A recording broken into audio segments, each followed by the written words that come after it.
বাপের প্রতিষ্ঠানে সন্তান যখন বসে, ম্যানেজারও যদি বাপকে বলে কখন আসে কখন যায়, ওর তো কোনো ঠিক ঠিকানা নাই।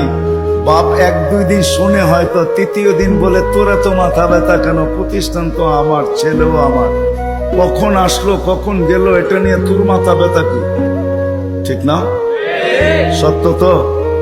হ্যাঁ সত্য তো? বুঝাইতে পারলাম?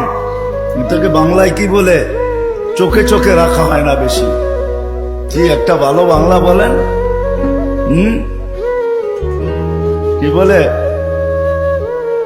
নজরদারিতে রাখা হয় না, প্রিয়জনের উপরে নজরদারি করা হয় না।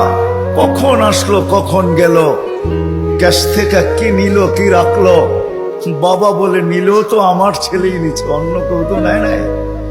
আল্লাহ ভালোবাসে, আমাদের উপরে নজরদারি রাখতে চান না। এই জন্যই কোরআন দিয়ে আমাদেরকে বুঝাইতে চান, ইয়াফু আন কাসীর, তোমাদের অনেক গুনাহ এমনি মাফ করে দিন।